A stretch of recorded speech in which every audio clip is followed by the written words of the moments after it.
Maayong hapon mga bata. So ako di ay ang inyong maestra karong hapuna. So usa ta magsugod sa atong klase, palihog ba kamo sa pagtindog aron magampo kita. So sa ngalan sa Amahan, sa Anak, sa Espiritu Santo. Amen. So our Father art in heaven, hallowed be thy name, thy kingdom come, thy will be done on earth as it is in heaven. Give us this day our daily bread, and forgive us our sins, as we forgive those who trespass against us, not bring us into test, but deliver us from evil. So in the Father, of the Son, and the Holy Spirit. Amen. Okay mga bata, usa ka mo mulingkod sa inyohang mga lingkuranan, palihog og pamunit og sagot sa ilalim sa inyohang lingkuranan, sa kilid ug sa likod. Ibutang kani sa inyohang bag. So aron pagawas nato ni ining eskwelahan, ilabay ninyo sa saktong basurahan. So, kumusta man mo mga bata? Very good. Kay okay raman mo. So, mangutana usa ko kung kinsay absent karong adlaw or karong hapuna. So, kay wala may absent, mag-ato asang ikanang balikan ang ato ang giklase ni aging adlaw. So, ni aging adlaw, nagklase ta about sa unsa man? Sakto mga bata. Atong giklase ni aging adlaw mao ang unang pulong na may naadunay duha or mas daghan pa nga mga salita. For example is ba plus ha mahimong unsa man? Sakto, mahimong baha. Unsa pa gyud? Okay, bo. Nya plus ugla mahimong sakto, mahimong bola. Unsa pa gyud? Okay ni. Ba plus so mahimo siya sakto mga bata, mahimo siya ba so. So, wala na ba mo'y pangutana bahin sa ato ang giklase ni aging adlaw? Kay wala man, so muadto na kita sa atong iklase karon. Pero ang ato ang objective karong adlaw mao ang at the end of the student should be able to isolate and pronounce the beginning and ending sound of the given words. So, nga ako'y kantahon, gusto ko maminaw mo og maayo para pag humana kog kanta is nga ako'y pangutana. Kasabot ba mo or wala? Okay, kay kasabot man mo, mukanta na ako. Maminaw ha, dili magsigi og tabi para nga amoy matubag karon kung mangutana nako. So, A is for apple, apple. B is for ball, ball. C is for cat, cat. D is for dog, dog. A is for elephant, elephant. F is for fish, fish. G is for goat, goat. H is for hat, hat. I is for iron, iron. J is for jug, jug. K is for kangaroo, kangaroo. L is for line, line. M is for monkey, monkey. N is for nest, nest. O is for octopus, P is for pig, pig. Q is for queen, queen.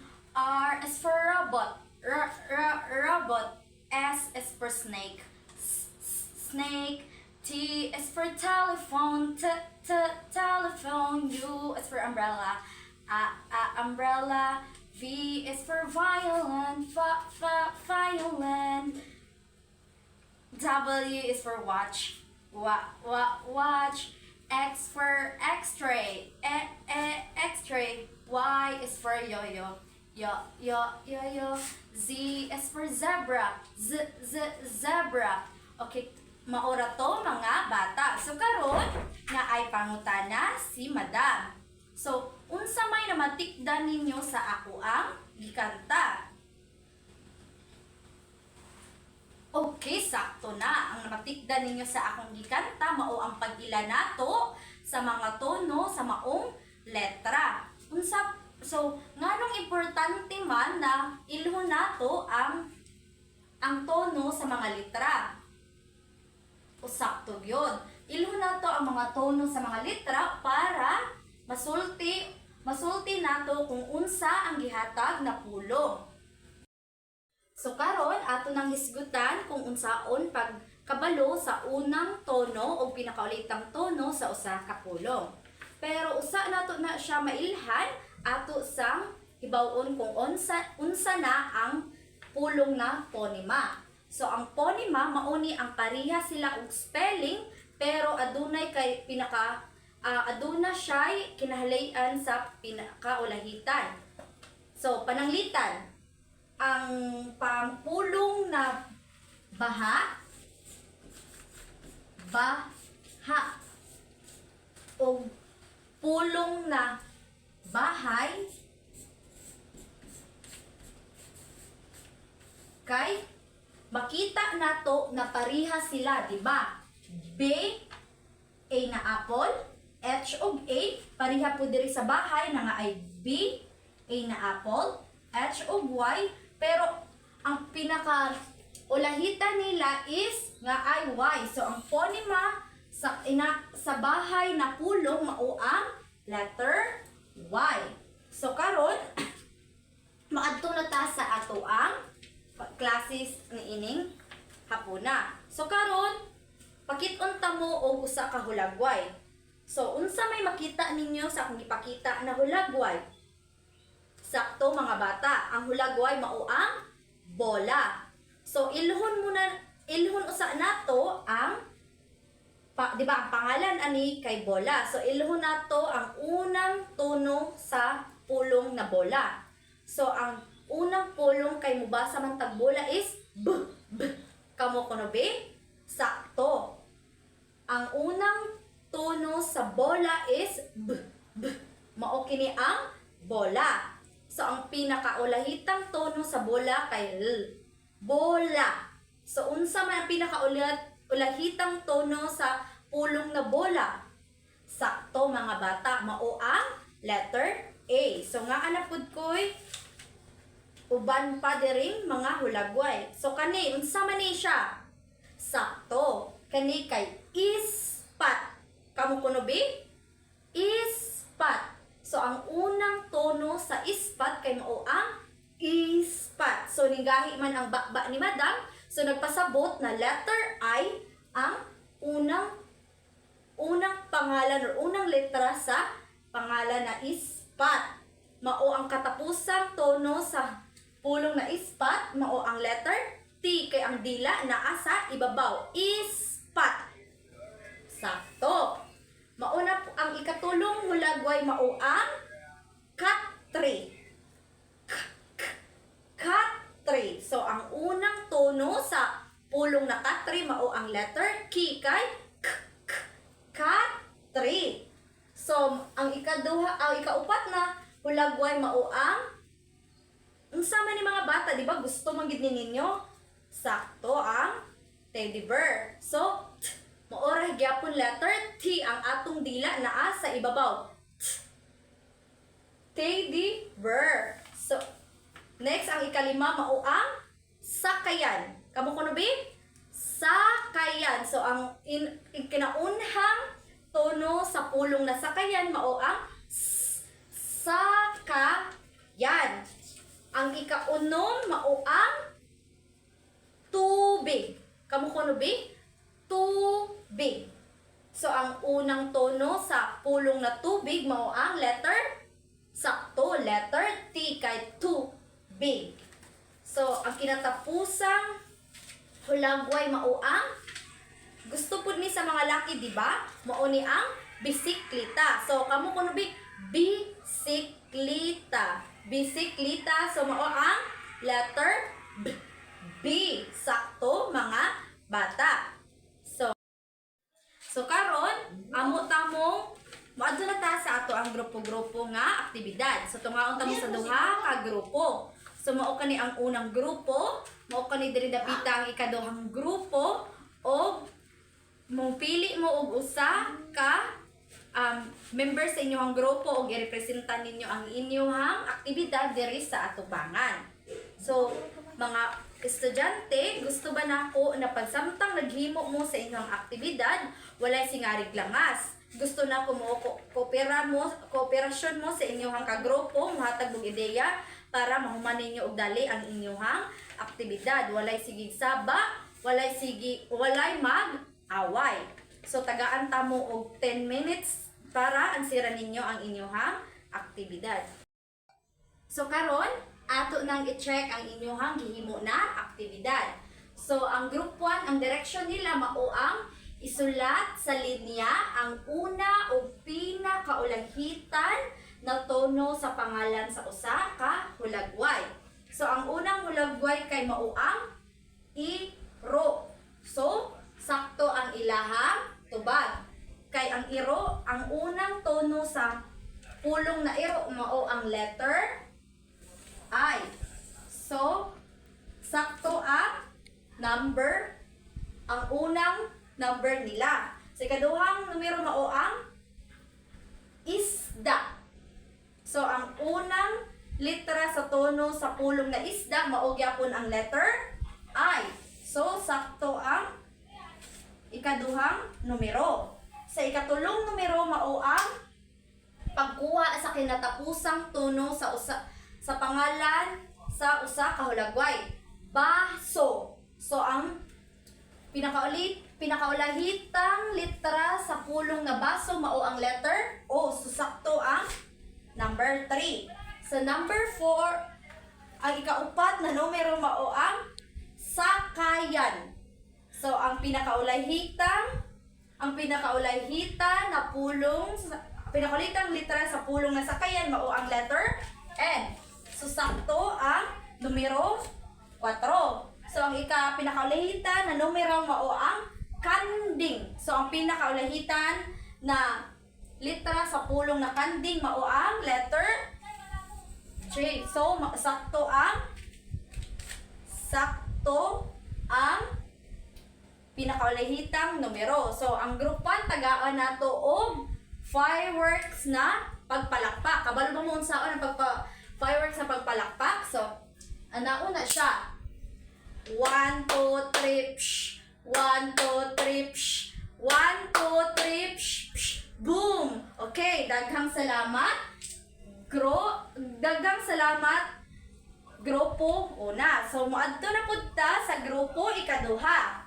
So, ang direction sa grupo ikaduha mao ang pilia sa kahon ang litra sa una o pinakaulahitang tono sa pangalan sa hulagway.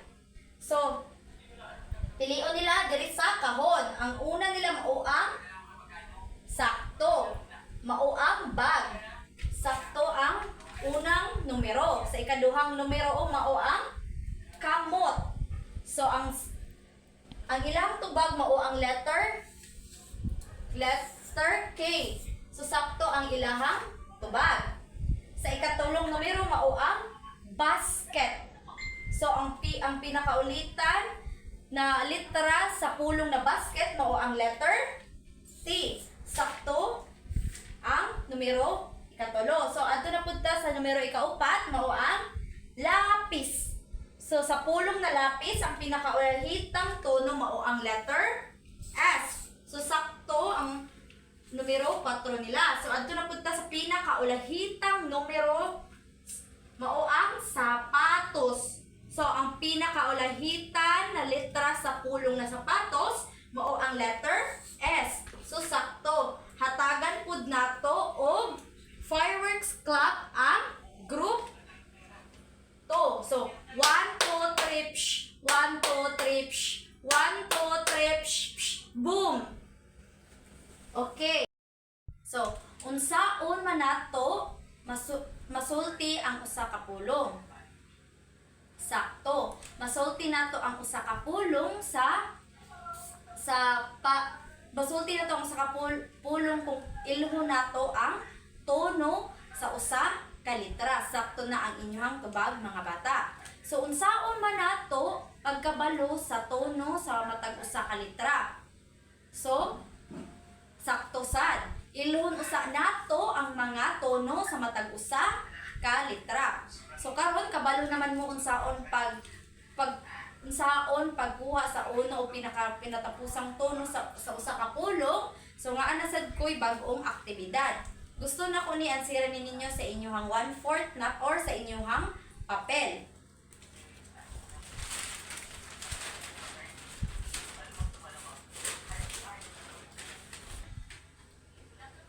So basahon na ko ang direksyon ninyo. So isulti ang pangalan sa hulagway ug ilha ang una ug pinakaulahitang tono sa pangalan sa hulagway. Lingini ang letra sa una ug pinakaulahitang tono. So, ansira ninyo sa inyong activity sa inyong papel, di ba? So, gaanta mo og 5 minutes para mag-answer sa kini na aktibidad. So, sugod na kamo mga bata. So, ang unang hulagway mao ang gusto din ako sa na magbaylo mo sa inyong tapad sa inyong papel para i-check na to ang inyong gihimo na aktibidad. So, ang number 1 mao ang mata. So, unsa may litra sa pulong na mata? Sakto. Ang unang litra sa pulong na mata mao ang letter M. So, sirkulan ba ninyo ang letter M dira? Sakto ba inyong tubag? Okay. So, ato na punta sa tasa. Unsa may gisirkulan ninyo or tubag ninyo sa inyong papel? Sakto. Ang tubag mao ang letter P sa pulong na tasa. Ang ikatulo mao ang papel. Ang papel mao ang letter pinakaulahitang tono sa pulong na papel mao ang letter L. Papel. So sakto mga bata ang letter L. So, adto na punta sa ika-upat na hulagway mao ang sudlay. So, ang pinakaulahitang tono or letra sa pulong na sudlay mao ang letter Y. Sakto mga bata, letter Y. So, adto na punta sa kutsara. Pinakaulahitang numero sa ato ang aktibidad mao ang kutsara. So, ang pinakaulahitan na letra sa pulong na kutsara mao ang letter sakto mga bata ang letter A. So kinsa may naka 5 nga punto sa ato ang aktibidad. Very good. Kay nakadaghan og naka 5 nga punto. So karon gusto na pud nako nga pugay ang aktibidad, gusto na ko ni ansira ninyo sa inyong activity notebook. Kuha inyong activity notebook ug ansiran kini. Ang direksyon nato sa uban na po nato na aktibidad mao ang ilha ang pangalan sa hulagway o pangitaa ang letra sa una o pinakaulahitang tono sa hulagway. Lingini ang saktong tubag. So gusto na ko ni ansira ni sa inyong activity notebook. Tagaanta mo og 5 minutes para or 5 ka minuto para ansiranin ninyo or tubaganin ninyo. So karon ako nang i-check ang inyong himong aktibidad. So ang answer or ang tubag sa una nga numero mao ang letter A. Sakto kay unsa man na ang naa sa hulagway? Utanon. So ang answer mao ang letter A. Sakto, utanon. Ikaduhang hulagway mao ang manika. So unsa man ang unang letra sa pulong na manika? Manika. Sakto. Letter A gihapon kay mao ang manika. Sa ikatulo nga numero mao ang samin. Ang tubag sa ikatulo na numero mao ang letter A gihapon kay samin. Ang ikaupat na numero mao ang pagbalo na to sa pinakaulahitan na tono sa usa ka pangalan sa balagway. Lalaki. So ang pinakaulahitan na tono sa pulong na lalaki mao ang letter I. So ang answer is, ang tubag ay letter B. So adto na sa pinakaulahitan na numero mao ang gatas. So ang pinakaulahitan na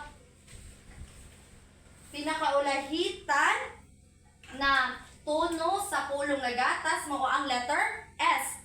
Gatas. So karon hatagan ta mo og pagahimuon sa inyuhang balay. Isulat ni sa inyuhang notebook para himuon ninyo sa inyuhang balay. Basahon nako ang direction ha og isulat sa inyuhang notebook. So karon isulat ninyo sa inyuhang notebook ang direction ninyo mao ang pagdrawing og usa ka butang na anaa sa inyong balay. Ilha ang pangalan sa butang ug isulat ang una o katapusang tono sa napili nimong butang. I-check ni nato ugma. So class, maura to tanan ang atong klase ug hinaot pa nga amoy nakatunan sa gidiscuss ni Madam Deresa atubangan ug naminaw mog tarong. Daghang kaayong salamat.